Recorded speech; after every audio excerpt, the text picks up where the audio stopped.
امام حسن بصری رحمت الله علیه هغه هستی دی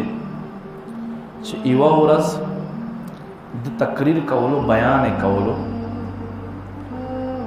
په دې کې حضرت علی رضی الله تعالی عنہ تشریف راوړ د دې چې بیان د واعظ او نصیحت واوریدلو وې دا خلم ما ته د سخ کاریږي لکه دا د حسن بصری خلنوي دا د سیدنا صدیق خلوي دس یو تقریر انداز بیا هغه مطابق خپل کریکٹر خپل زندگی عاجزی انکساری سمرا یو ځل د دریاب په غاړه باندې ولاړ دی په دې کې د باندې حضرت حبیب عجمی رحمت الله علیه تشریف راوړو په حسن بصری سکه وې کشته ته ولاړې ما دریاب اخوا مې سلک کار دی وی بیا ته دومره غټه هستی بیا ته د دریاب نشي تیرې ده بس حضرت حبیب عجمی رحمت الله علیه سووي او په دریاب لپاس روان شو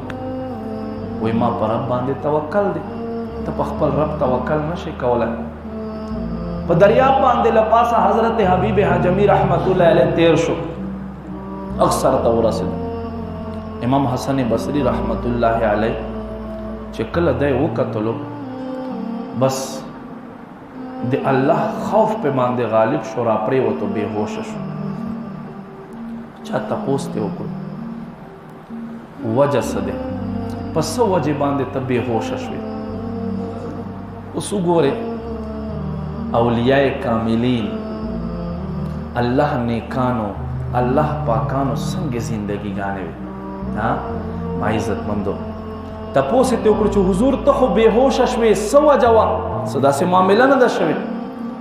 وې کله چې ما حبیب عجمی رحمت الله علیه په دریاب باندې لپاس او کتلو چروان دي ما ته قیامت ورځ را یاد شو قران کې الله فرمایي و ام منکم الا واردها پتا سو کې سو کوم داسې نشته چې په دې پل صراط پنه تیریږي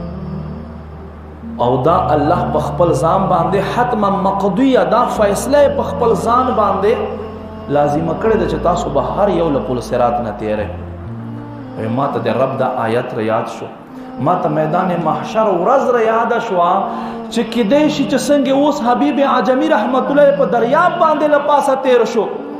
په ورځ د محشر ز دکه سولانې ما په صراط باندې خلق تیریږي او زنه شم تیر دې نو زما بس جوړیږي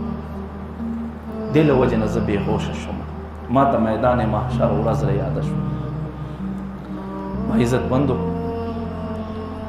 دا حبیب عجمی رحمت الله علیه د امام حسن بصری شاگرد دومره کمال ته ورسېدو څو ورځې بعد د سره ملاقات شو امام حسن بصری رحمت الله علیه ورته فرمایي اے حبیب عجمی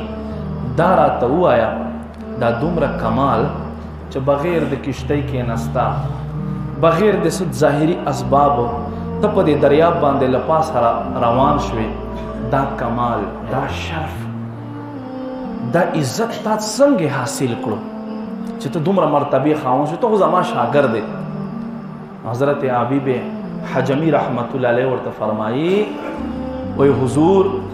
زدا خپل دکزي صفائی کوما د خپل دیزي صفائی ساتما دل وجنا الله رب کریم ما ته دا شرف او مقام را کړل ما عزت مند قران کې الله فرمای قد افلح من زکاها